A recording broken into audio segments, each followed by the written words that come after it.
श्री दत्तप्रबोध अध्याय 6. देवपत्नींचं गर्वहरण. मागील अध्यायामध्ये आपण पाहिलं, पतिविरहानं व्याकुळ तीनही देवी त्यांना प्राप्त करण्यासाठी तपश्चर्या करण्यासाठी वनामध्ये गेल्या. आहार विहार निद्रा सर्व त्यागून घोर तप करू लागल्या.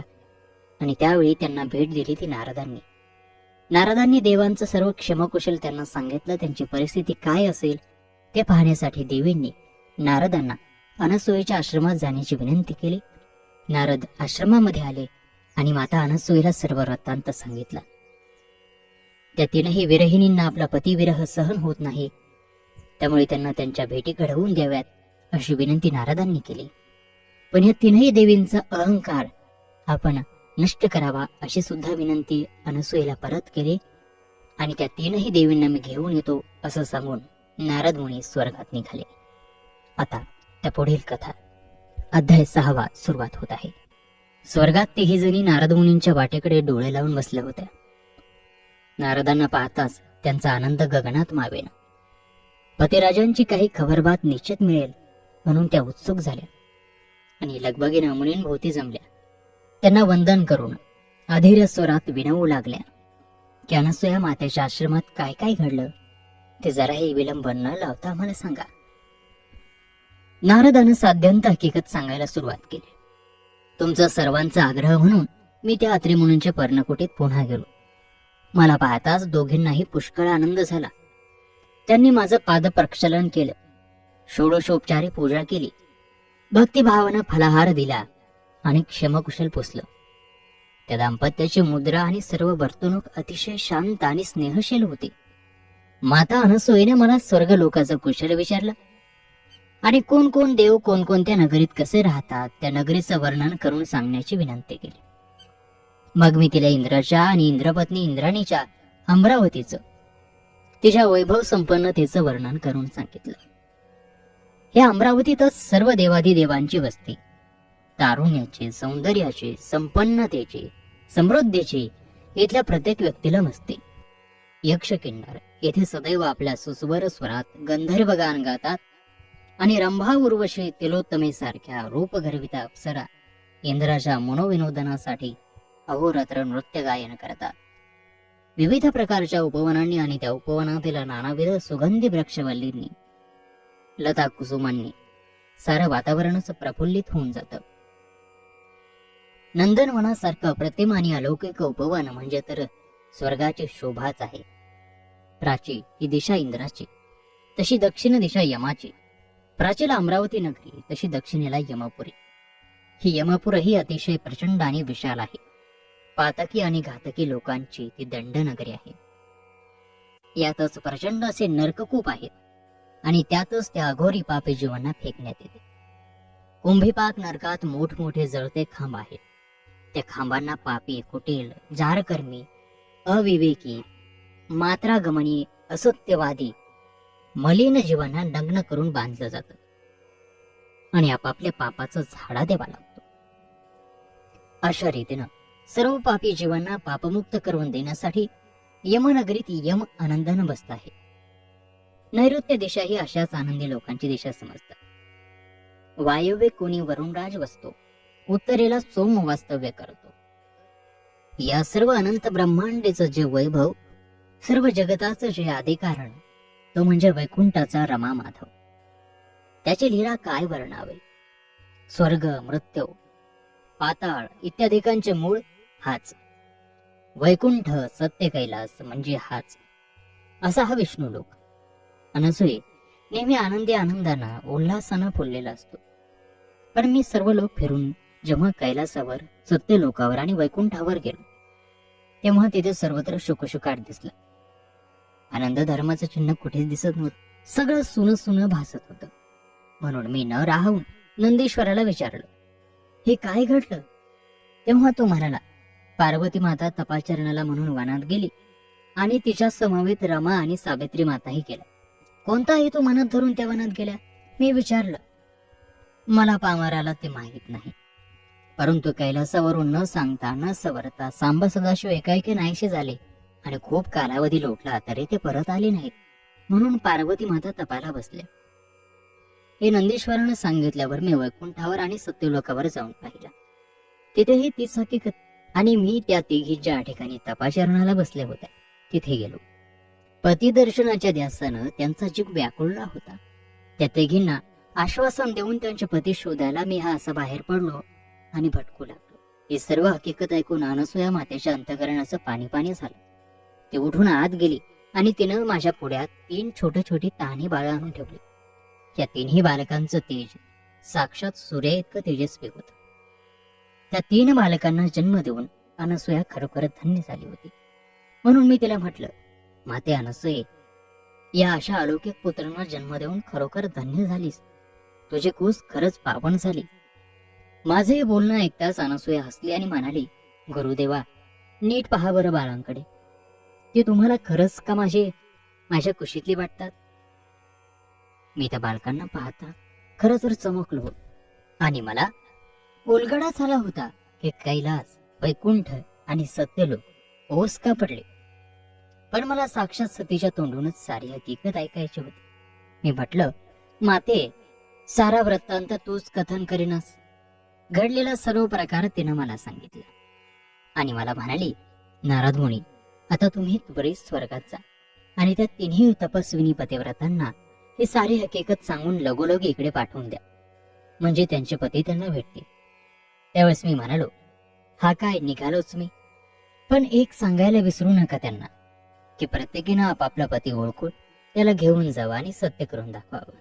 अनसूया मातेचा हा निरोप घेऊन मी मुद्दामच इथे आलो आहे. तरीही सिंहाचल पर्वतावरील त्या आश्रमात जाण्यासाठी लवकर तयार व्हा. अतिशय विशाल आणि कनवाळू अंतःकरणानं त्या पतिव्रता मातेनं तुम्हाला निमंत्रण दिलं आहे. नारदाचं हे निवेदन ऐकून सर्व देवी प्रफुल्लित झाल्या आणि निघण्याची घाई करू लागल्या. पण दुसऱ्याच क्षणी त्यांच्या मनात भीती दाटून आली की तिनं जरी आपल्याला निमंत्रण धाडलं असलं, बोलावलं असलं, आपल्यावर दया दाखवली असली, तरी आपण कोणत्या तोंडानं जायचं, काय म्हणून जायचं? तिथं आपलं हेच कर्तृत्व दाखवायला खालच्या मानेनं जायचं. आणि गेलो तरी ती तान्ही मुलं कशी आणायची, आपल्या पतीला कसं परत आणायचं? तिघींच्याही मनात या प्रश्नांनी थैमान घातलं. त्यांची तोंड काळी ठिक्कर पडली. नारद मुनी मनातल्या मनात हसत सगळ्यांचं निरीक्षण करत होते. तिघेही चुपचाप झालेलं पाहून ते म्हणाले, अहो, आता विलंब कशाला? क्षणाचाही विलंब न करता मार्गस्थ व्हा. किती काळ लोटला? तिकडे तुमचे प्राणेश्वर प्रतीक्षा करत असतील, आटपा लवकर. हे संभाषण ऐकून पहिल्यांदा उमा म्हणाली, मुनी, असं आम्हाला नदीच्या मध्यभागी सोडू नका. पहिलं तरी न्या. तुम्हीच आमच्या संगी अनसूया मातेच्या आश्रमात या. कृपावंत व्हा, चला. नारद मुनी म्हणाले, ठीक आहे, आग्रहच आहे तुमचा तर येतो बापडा. पण लक्षात ठेवा, मी फक्त तुम्हाला दुरून आश्रम दाखवेन, आत काही येणार नाही. तिथं माझं काही काम नाही. मला तिथं यायचं प्रयोजन नाही. तुम्हीच आत जा. आत जाऊन मातेला खुश करा, प्रसन्न करून घ्या आणि आपलं काम साधा. असं म्हणून नारदानं दुर्बर दिसणारा सिंहाचल पर्वत दाखवला आणि त्यांना घेऊन तो तिथे पर्वतावर येऊन ठेपला. त्यानं जवळच दिसणारी अत्रींची पर्णकुटी दाखवली आणि त्या 3ही देवतांचा निरोप घेतला. नारद निघून जाताच पुन्हा त्या तिघींना विचार पडला की कोणत्या युक्तीनं अनसूयेला प्रसन्न करून घ्यावं, काय सेवा करून तुझ्या दारातून आपापले प्राणेश्वर सोडवून आणावेत. तेव्हा सावित्री म्हणाली, किती वेळ असा विचार करत राहणार? जे आपलंच आहे ते तिच्यापाशी मागायला काय भीती? आमचे पतिदेव आम्हाला परत देऊन टाक, असं निर्भीडपणानं तिला सांगायचं. चला आता थेट तिच्या कोटीत प्रवेश करूया. तिचं हे संभाषण ऐकून उमा म्हणाली, हे असं वागणं अगदी उद्धटपणाचं होईल आणि अशा वर्तनाचा मातेला राग घेऊन ती कोपायमान होईल आणि शापून आपली ही अवस्था प्राणेश्वरांसारखीच करेल. मग आपल्या येण्याचा उपयोग काय? उमेचं म्हणणं दोघींनाही पटलं. सावित्री म्हणाली, उमे, तू म्हणतेस ते खरं. मग आपण काय करायचं? हे असंच काळं तोंड घेऊन पुन्हा माघारी फिरायचं? कारण आपल्या हाती काहीच नाही आता. तिघींनीही आपल्या हातांनीच आपल्या पायावर थोंडा पाडून घेतला आहे. खरं ग सावित्री, तसं पाहिलं तर अनसूया ही तुझ्या नातवाची म्हणजे अत्रि ऋषींची धर्मपत्नी, म्हणजे आपली स्नुषा, आपली सून. आणि आपण हे काय करून बसलो? ती आपली सून आहे आणि आपण तिच्या सासवा. त्याला विचारायची काय गरज? अत्रींवर आपला अधिकार. कोणताही विचार मनात न आणता आपण जायचं आणि आपापले पती घेऊन यायचं. कशाला तिची आळवणी आणि कशाला विनवणी? सावित्रीनं मोठ्या फणकारात उमेला आणि रमेला सांगितलं. तिचा हा विचार ऐकताच पुन्हा बिचारी उमा म्हणाली, सावित्री, असा हा अविचार करणे सर्वस्वी चूक आहे. अगं, तिची आणि अत्रींची कीर्ती ऐकून खरं तर आपल्याला परम संतोष व्हायला हवा होता. आपण त्यांचं अभिनंदन करायला हवं होतं. तेव्हाही ती आपली स्नुषाच होती, नातवाची पत्नी म्हणजे आपली सून होती. पण आपण तिची कीर्ती ऐकून संतापलो. साधा सारासार विवेक गमावून आपण तिच्या शीलभंगाचा, पतिव्रत्यभंगाचा आग्रह धरला. सर्व सुखांचा त्याग करून निव्वळ त्या दुष्ट कामगिरीवर आपण आपल्या पतींना पाठवलं आणि स्वतःचा असा घात करून घेतला. आपल्या पापाचं, अहंकाराचं आपल्याला प्रायश्चित्त घ्यायला हवं. नाहीतर झालेल्या गोष्टींपेक्षा विपरीत गोष्टी घडून पतिराजांच्या जीवाला अपाय होईल. तेव्हा आपल्या मनातला अहंकार, अभिमान त्यागून आपण नारदाला चालवावं आणि त्यालाच काय ते पुसावं. तोच एक काय तो योग्य मार्ग दाखवेल, असं तिनं म्हणतात सर्वांनी नारदांना अडवलं. नारद प्रगट झाले आणि म्हणाले, शुद्ध मनानं तुम्ही पर्णकुटीत जा. पुढे काय करायचं ते मी पाहतो. असं म्हणताच तिघींनी दरिद्री ब्राह्मणीचा वेश घेतला आणि त्या पर्णकुटीच्या दाराशी उभ्या राहिला. त्या तिघी सौभाग्यवती पाहताच अनसूयेनं त्यांना सन्मानानं आश्रमात बोलावलं. त्यांच्या चरणांवर मस्तक ठेवलं. तिघींनी आशीर्वाद दिला, अखंड सौभाग्यवती भव. त्या सवाष्णींची तिनं षोडशोपचारी पूजा केली आणि विनम्र स्वरात त्यांना विचारलं, आपण कोण, कुठून आलात, मनात काय संकल्प घेऊन आला? आपली सेवा करावी असा माझा मनोदय आहे. माझ्या हातची सेवा आपण घ्यावी, विश्रांती घ्यावी, फलाहार करावा. तिचे हे बोलणे ऐकून तिघींनी ठरवलं की ही संधी घ्यायची. तिघी म्हणाल्या, अनसूये, तुझी सेवा घेऊन आणि आदरात इथे पाहून आम्ही अगदी संतुष्ट झालो आहोत. आम्ही एवढ्याच साठी आलो आहोत की तुझ्या आश्रमात आमचे प्राणनाथ आले आहेत. त्यांना सत्वर येथून घेऊन जावं. तेव्हा कृपा करून त्यांना आमच्या बरोबर पाठव, एवढीच आमची विनंती आहे. ही विनंती ऐकताच अनसूया समजले की या तिन्ही देवी आपापली रूपे पालटून आल्या आहेत. तिनं त्यांना विनंती केली की आपण आपल्या मूळ रूपात प्रकट व्हावं. त्या तिघी उमा, रमा आणि सावित्री मूळ रूपात प्रकट झाल्या. आपल्या सासवांना समोर पाहताच अनसूयेने त्यांच्या चरणांवर लोळण घेतले. इकडे अत्रे ऋषीही आपले ध्यान सोडून मृगाजिनावरून उठले आणि आपल्या मातांच्या चरणी लागले. तो अपूर्व भेटीचा सोहळा पाहताना सगळ्यांच्याच नयनांमधून अगदी घळाघळा अश्रू वगळू लागले. अंतःकरण भरून आले. स्वर्गातले सर्व देव, अप्सरा, यक्ष, किन्नर हा सोहळा बघण्यासाठी खाली अवतरले. तिन्ही माता सावध झाल्या आणि अत्रे ऋषींना म्हणू लागल्या, वत्सा, आता अंत नको पाहूस, त्वरित आमच्या प्राणनाथांना आम्हाला भेटव. त्यांचे शब्द ऐकताच अनसूया आत गेली आणि तिनं त्या तिन्ही बालकांना बाहेर आणून मृगाजिनावर ठेवलं. त्या तिन्ही बाळांचे चेहरे एकसारखे, काही फरक नाही. उमा, रमा आणि सावित्री टकमका त्या बालकांचे चेहरे निहाळू लागले. पण फरक कळेना, आपला कोणता परका कोणता काही उमजेना. त्या गोंधळल्या. त्या बालकांना हात लावायला त्या भिवू लागल्या. आपणच आपली फजिती करून घेतल्यासारखं होईल म्हणून मनातल्या मनात शर्मिंदा झाल्या. स्पर्श करायला सुद्धा बिसकू लागले. त्या तिघींची ही फजिती पाहून जमलेले सारे ऋषीगण, यक्ष, किन्नर, स्वर्गस्थ देव हसू लागले. त्यांची चेष्टा करू लागले. तोंडाला पदर लावून अनसूयाही बाजूला उभे होते आणि काय घडतंय ते पाहत होते. लोक म्हणत होते, बऱ्याच दिवसांनी पतिराजांना पाहतायत म्हणून कदाचित ओळख पटत नसेल. नाहीतर स्वतःचा पती स्वतःला ओळखता येत नाही म्हणजे काय? सर्वात नामुष्कीची गोष्ट ही. हे सर्व मुकाट्यानं तिघींना ऐकून घेण्याशिवाय दुसरा इलाजच नव्हता. तिघीही खरोखरच रडकुंडीला आल्या होत्या. अपमानानं दुःखी झाल्या होत्या. त्यांची ही अवस्था पाहून अत्रेंना त्यांची दया आली. त्यांनी अनसूयेला हाक मारली आणि सांगितलं की तू त्यांचा पती निवडून त्यांच्याजवळ दे. हे ऐकताच धीर करून उमा म्हणाली, या बालवेशात असलेले आमचे पती आम्ही कसे ओळखणार? ते ओळखणं अशक्य आहे. अनसूयेनं तिघींजवळ आपापले पती दिले. पती म्हणजे ते क्षुधातुर बाळ. त्यांना स्पर्श होताच ते कळवळून रडू लागले आणि पदराशी घुसमटू लागले. दुधासाठी जोर जोरानं आक्रंदू लागले. पान्हा शोधू लागले. मोठे चोकू लागले. हा प्रकार पाहून तर उमा, रमा आणि सावित्री अधिकच शर्मिंद्या झाल्या. हातात घेतलेल्या त्या रडणाऱ्या बालकांना खाली ठेवावं तरी वाईट, आणि पदराशी घ्यावं तरी पंचायत. इकडे आड आणि तिकडे विहीर, तिघेही कात्रीत सापडले. ती 3 बालकं भोकेने व्याकुळ होऊन अधिकच जोरात आक्रदंत होती. शेवटी पुन्हा अनुसया माताच पुढे झाली आणि तिनं त्या तिघींच्या जवळून बालकं आपल्या कुशीत घेतली आणि त्यांना अमृत पान्हा देऊन तिनं तृप्त केलं. ते दृश्य पाहताच तिघींच्या चेहऱ्यावरची घाबरं झाली होती. इतक्यात नारद मुनी पुढे आले, म्हणाले, मातांनो, तुमचे पती तुम्ही डोळे भरून पाहिलेत. तुमचा उद्देश सफल झाला.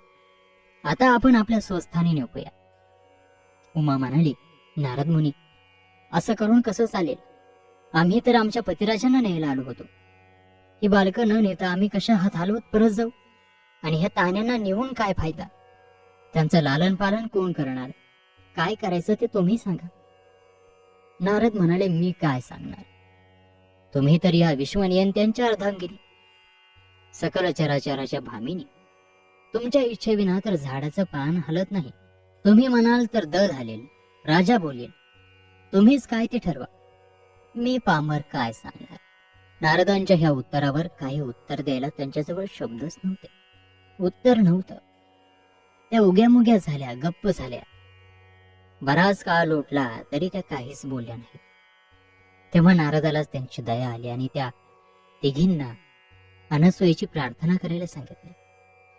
तिची आर्जव करून तिला वश करून घ्यायला सांगितलं आणि शेवटी सांगितलं की काही उपाय असेल तर तो अनसूयेचं बळच आहे. तीच दैवयोगानं तुमच्या नशिबांची मालकीन झाली आहे. तर कोणत्याही प्रकारे तिला आळवा, तिची प्रार्थना करा. नारदांचं हे वचन त्या तिघींनी अगदी तंतोतंत पाळलं. मनातल्या राग, लोभ, द्वेष, मत्सर, अहंकार आदी सर्व विकारांना फाटा देऊन अनन्य भावानं त्या तिघींनी अनसूयेचं गुणवर्णन केलं. तिची पूजा केली, तिचं स्तवन केलं आणि तिला परम संतुष्ट करून घेतलं आणि तिला विनवलं की आमचा उभा जन्म तुझ्याच हातात आहे. आमच्या सुखाची नियती तूच आहेस. तोच आम्हाला आमचे प्राणनाथ मिळवून देऊ शकशील. तर देवी प्रसन्न हो. आमच्या अपराधांची आम्हाला क्षमा करून करुणामयी हो आणि आमच्यावर दया कर. अनसूयेनंही फार वेळ न दवड आपल्या पतिचरणांचं तेच तीर्थ कमंडलूत घेतलं आणि ते बाहेर आली. अनन्य भावानं तिनं आपल्या प्राणनाथांचं स्मरण केलं आणि ते तीर्थ त्या 3 बालकांच्या अंगावर शिंपडलं. आणि काय आश्चर्य, ती 3ही बालकं ब्रह्मा, विष्णू आणि महेश या मूळ स्वरूपात, मूळ वेशात उभी राहिली. सर्व देवदेवतांनी वाद्यांचा गजर केला, पुष्प उधळली, मधुर गानाला सुरुवात केली. 3ही देवींचा आनंद आपापले प्राणनाथ पाहताच द्विगुणित शतगुणित झाला. त्यांच्या तपश्चर्याचं फळ त्यांना मिळालं. प्राणनाथांना भेटण्याआधी त्यांनी आपल्या अस्नुषेला साष्टांग प्रणिपात केला. त्यांचा अहंकार पार लोपला होता. अशा प्रकारे नारद पुराणातील श्री दत्त प्रबोध ग्रंथातील संत महंत संमत 6वा अध्याय समाप्त होत आहे. श्री गुरुदेव दत्त.